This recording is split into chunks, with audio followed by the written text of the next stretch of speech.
Whakalofa alofa lava and welcome to our final session for Talanoa Ako English session, which is numeracy and literacy. My name, for those that are tuning in, if this is your first one, I already grilled you in the last one, but honestly, watch back of the other recordings. My Lord has made a wonderful recording list of our sessions, but this one is literacy and numeracy. My name is Karl. I'm the principal of Rowandale School in Manurewa. And I'm also the treasurer of the New Zealand Pacific Principals Association, which is something that I find really beautiful and inspiring to me. And, from when it first started many, many years ago to now, we've got 87 Pacific principals across the country. So that's just a little side hustle in my little introduction about things that are important. But what's more important is this beautiful lady that I work alongside, and I'll let her introduce herself and talk to us a little bit about her Maui Moana patterns on her body, which is wonderful. So, Oli. Hi everyone, I'm Oliana Eniata. I'm a teacher here at St. Paul's College, also the year 19. I'm sorry I don't have a lot of hats like Karl, Mr. Vasau there. He's got lots of hats and plenty more, you know.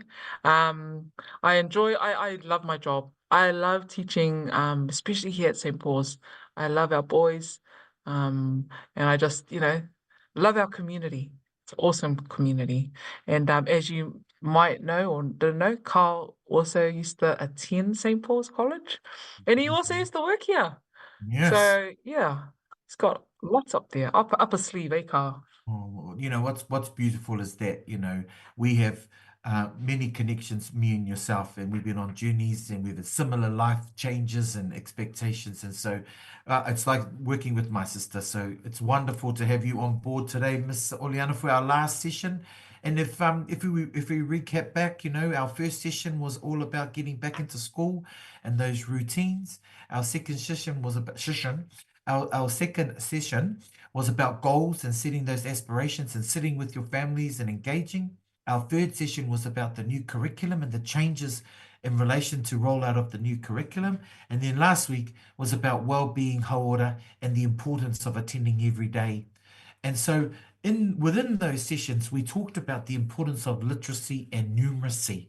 And these are a huge focus for this government at the moment and for previous governments, where children have the skills to unlock the curriculum that they learn and where they can go out there and transfer these skills in literacy and numeracy to their everyday lives. But what's important is that lots of our schools are going down the line of a structured literacy and numeracy approach. This is particular in primary and intermediate schools where they're delivering a teaching program that is outlined for them, and they touch on certain things like, phonological sound. Phonological means the sound of the words that they are making, use of syllables, syntax, semantics, and different key things. Teachers within the structured literacy program, they call it explicit instruction, where the teachers explain things and concepts to the students so that they grasp them in little chunks of learning right throughout the day. The lessons are built up over a certain amount of weeks and amount of lessons so that they just build on the learning from the previous. So they are scheduled. And if you look at something like Prime Mathematics, Prime is a mathematics program that goes from years 0 through to year 8, sorry, and it goes right up. And so you can see that these skills that they are developing will help them better achieve when they get to that kind of NCEA level. Teachers are monitoring the progress. So like you heard from Oliana last week about how, the week before, sorry, about how there's new ways of reporting to parents. These things work alongside each other. And then, of course, it gets to a point where we know that our children are learning the same things or learning the same concepts that will help them achieve when they get to year 10, when they start looking at NCEA. When we look at structured literacy and numeracy, both of these approaches are designed to reduce the cognitive load and making learner more efficient and effective for all students. So they will have these skills. They will have the knowledge that they need to unpack the next steps in relation to. Can you remember back to your days when you were teaching in primary, Oliana, some of the things that you focused on for reading and writing? and also for mathematics that are key to having skills that children that start in high school should have. So, what are some of the things that you know that some of the skills that our kids going through primary need to have when they get to high school? Yes, I'm just thinking about like, teaching humanities. What we do a lot of is we write essays. So writing essays and so humanities like, social studies.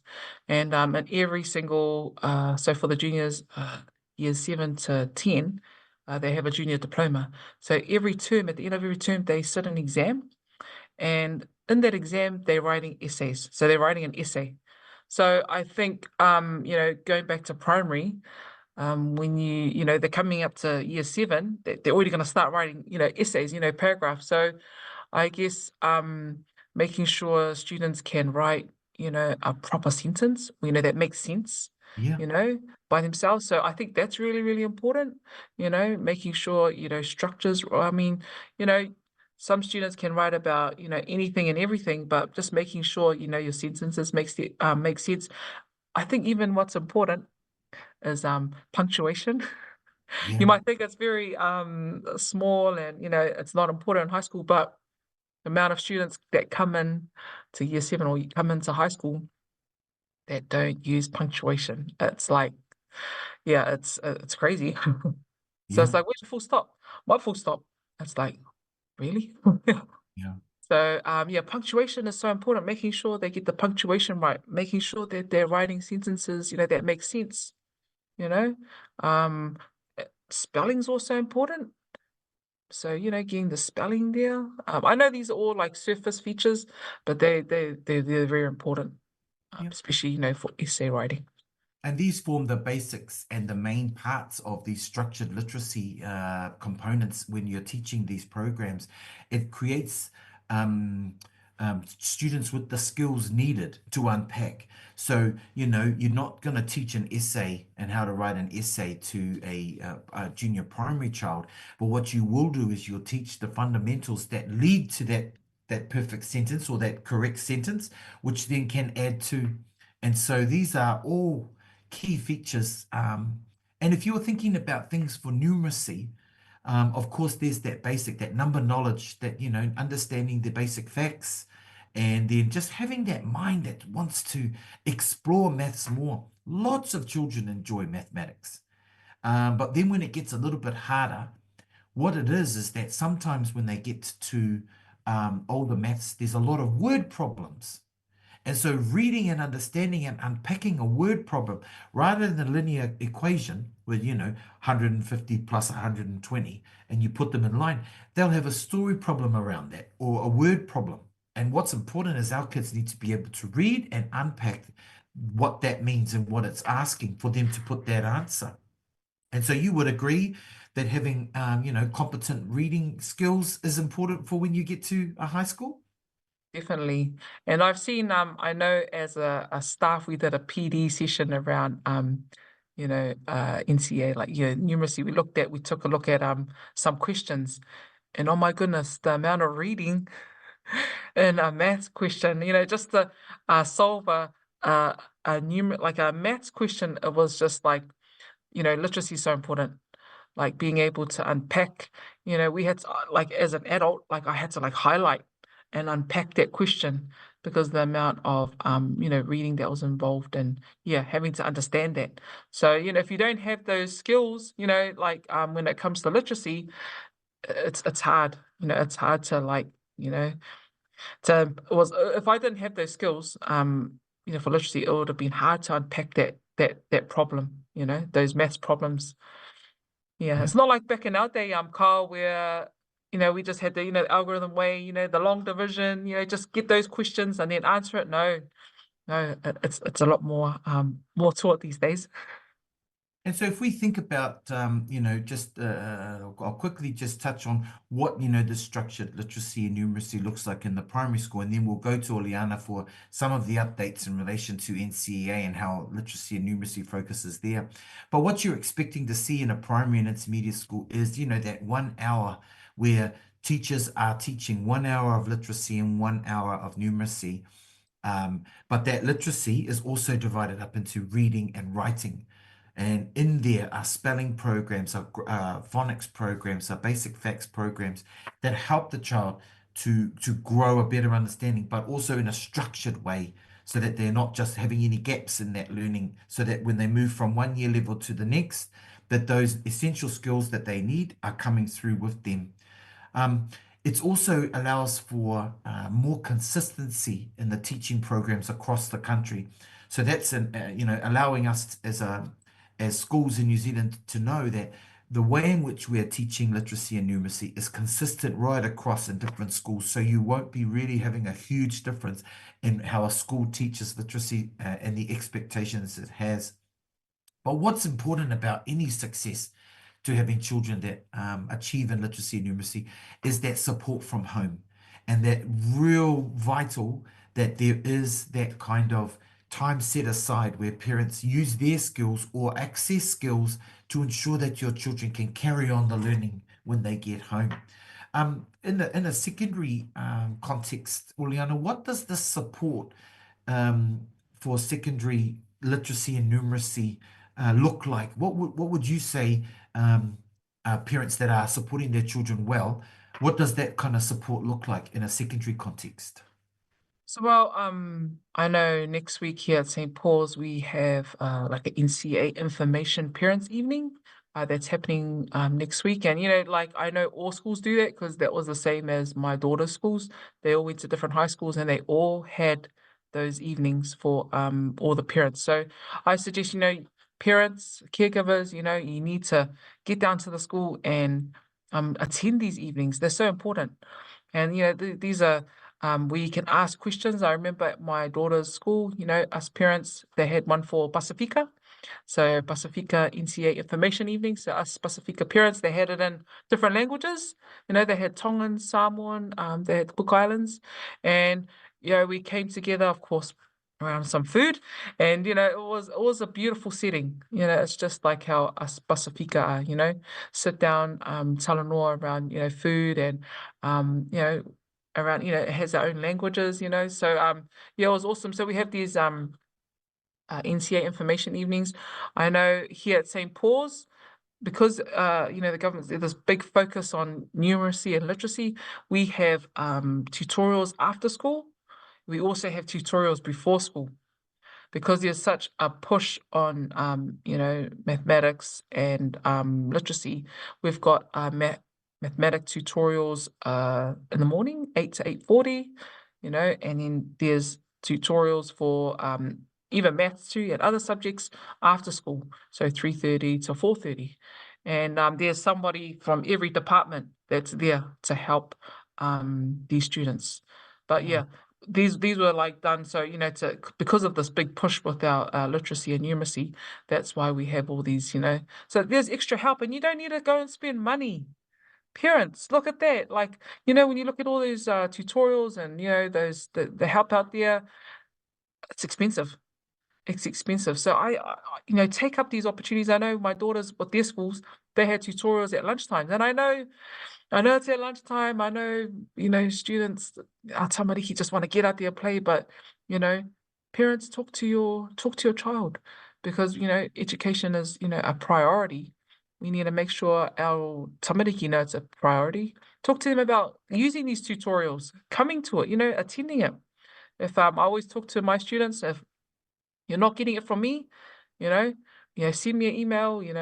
I do one-on-one tutorials at lunchtime. But if you want a different teacher, come to the tutorials after school, before school.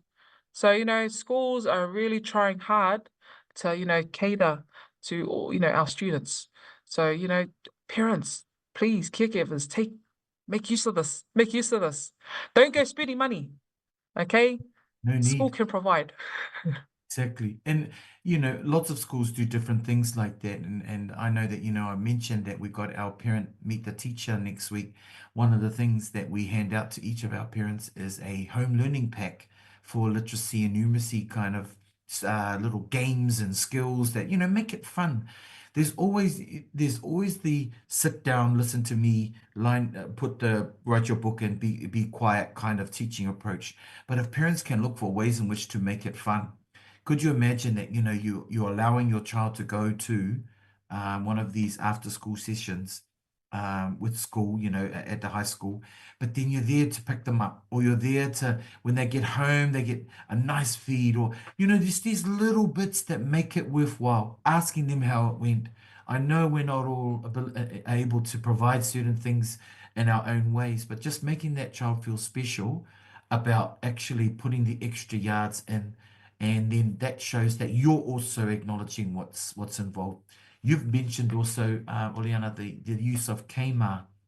And what's important on the KMA is that it talks to parents about what exactly their child needs to know and needs to know when. And so when we think about the changes that also with structured literacy and numeracy and the focus in the secondary setting, we see some slight little changes to NCEA and to the levels, and also about co-requisites and things like that, and all these big flash words. So now the expert, Oliana, is I going to wish I was just kind of expert. address a little bit about, what things that parents need to look out for, why they should really get onto this KMA, what it's going to say to them, and yeah, just some of the changes that are involved with the NCEA literacy and numeracy. So I guess, what's still going to continue on is, for our senior students, the rules, for getting NCA have changed just a little bit. Okay. So to make sure that qualification really means now for NCA level 1, 2, or 3, you need to earn your 10 Te Reo Matatini credits and 10 numeracy or Pāngarau credits. And these are like specific set of credits that prove you have those foundational life skills. And you only need to get them once, but you need, they are a must have. They're a must have, and they must, you must have them to be awarded your NCEA certificate at any level. So I think I spoke about that last session. If you don't get these credits during, I guess, level year 11, you can sit them. You usually think twice a year. You have a window to sit them in, and then you can get them. You can sit them again in year 12. You don't pass it there, you can also sit them in year 13. Okay, but if you don't get these credits, you won't get your NCA certificate. If that makes sense there. So yeah, it's really important. This NCA requirement, which is that co-requisite. And so yeah, I guess the cool thing about it, you can sit at any time during your NCA journey, and you don't have to pass it all in 1 week. Okay, which kind of takes some pressure. Sometimes some tamariki are not good with the exams, the external exams, and some are better doing internals, and doing stuff, assessments in the class. So it really allows students to sit these assessments when they're ready. Okay, so yeah, that's what these co-requisites, sorry. So we got these co-requisites, and yeah, which is cool. But like I said, if they don't get it in year 11 or year 10, year 11 or 12, then yeah, they won't be able to get their NCA certificate. So yeah, is there anything else we need to cover for that? So, and you've talked about the supports that are in place. So schools all around, would be focused on making sure that children get these. And what's important is that for primary schools and intermediates who are moving children on, having a structured approach will ensure that there's an alignment so that at least the skills, or we know earlier when we need to put into place. Are there things in place in high schools that allow for early intervention, or will signal that no, you're definitely not going to be achieving these literacy things, but we'll put into place some remedial stuff, or we'll put into place some, because I would hope that most high schools would be focused on making sure that all students get these, correct? Definitely, definitely. I know our DP in charge of curriculum. He really pushes, he makes sure, because I know the beginning of this year, last year, not a lot of students that set their CAAs, which is the common what is it? Common activity assessment. Sorry, I did talk about CAAs. And Carl And the Malo was saying, what does CAA stand for? Sorry about that, everyone. So stands for Common Assessment Activity. So you need to think about this as like a national check-in. Okay, like a national check-in. So it's a digital assessment that somebody can do online that is sent out by the NZQA and marked by them, not the school. We don't mark it. NZQA, they mark it.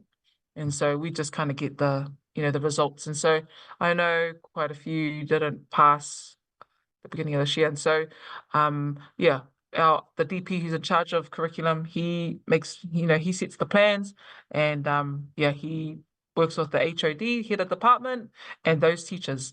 And they have the plan for, especially for those students, because we want our tamariki to pass. We don't want them leaving. It won't just look good. It's not just about them too, but it won't be a good look on us and our school. So, all schools, they want their students to pass. So there's a lot of plans in place for students at St. Paul's, and it will be the same at every high school. Because like I said, you don't get those CAAs, okay, those co-requisites, you won't be able to get your NCEA certificate. Mm. Yeah, so Some of our really, kids really important. are so talented at certain subjects, like they're great in the arts, so they're wonderful at art. They're wonderful at, dancing or visual or PE. But what's important is that we need to see that, yes, they may be talented in these, but they need these essential life skill credits in order to unpack, because all dancers need to be able to read a choreographer's kind of notes, or unpack all those. And all artists, when they are putting together something for art history or something like that, need to be able to write supporting documents or essays in relation to. So we can't hide behind the fact that literacy and numeracy are important, that go alongside all the curriculum areas. Would you agree that that's kind of like the way you see it at high school level? Definitely. Those foundational life skills are so important. So yeah, and it can take you and links to everything. Yeah, Yep, definitely. that's good. And so if we look at some of the reasons behind this change to structured literacy and numeracy, or even making it more connected to year 10 when they're looking at those NCEA, it's about, New Zealand having some data recently, in particular the PISA results, where they found that there was just our results have just gradually declined in relation to New Zealand's achievement right across, in comparison to those PISA results. They want to set up consistency so that when you go to one school, you go to another, you go on. They've been involved in a program that allows for that consistent right across. They want to be able to compare our children globally. And so, having a homegrown assessment or a homegrown kind of achievement is okay to have, but when you want to compare it against the rest of the world, it's important that it is compatible so that our kids can do good overseas and they can, continue. And then, of course, it's that equity and opportunity, that closing the gap for our kids, having really clear expectations for students, regardless of the school or the background they come from, so that every kid can have that success. And of course, schools have to balance out with our culture, our first language, our first identity. And as Pacific people, our knowledge is important and our understanding of our cultures. But making sure, like we said earlier, that localized curriculum reflects not just what's important for the learning, but also a little bit about us in relation to our culture and our identity. And so that's Sorry, literacy. Go for sorry, it. Go, Carl. go, go, go. Sorry, no, no. I think in saying that, like students, somebody they learn better when they see themselves, you know, especially in those questions, when we have those, yeah. So I think it's a great resource to have. And then it's not only just for teachers, but this piece of resource is also there's strategies for parents and community involvement. So yeah, some really cool resources there as well to help you as a parent. And so, ladies and gentlemen, 2026 Talanoa Ako summer series, summer program. English leaders have completed our 5 sessions with you.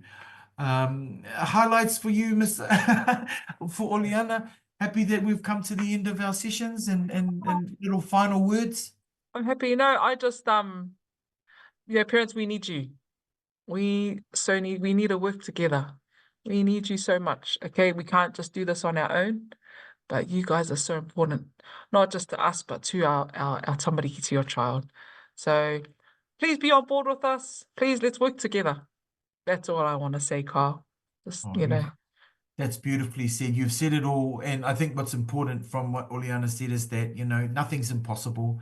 We've got two really proud Pacific leaders in education speaking to you. We share our knowledge from a parent background. So we're both parents and we only want the best for our community, knowing that, that's all we can ask for. So better partnerships, better.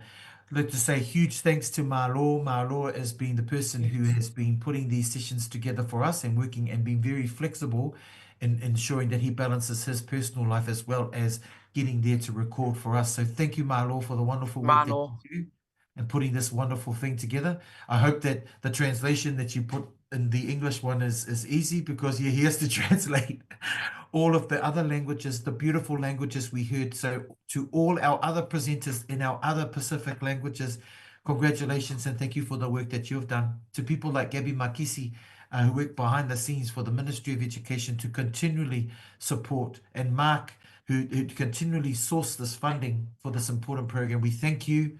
We thank you for the wonderful work that you do as well. So, Oliana and I sign off for the last time. Maybe we might get a call up for the next season, but we never know.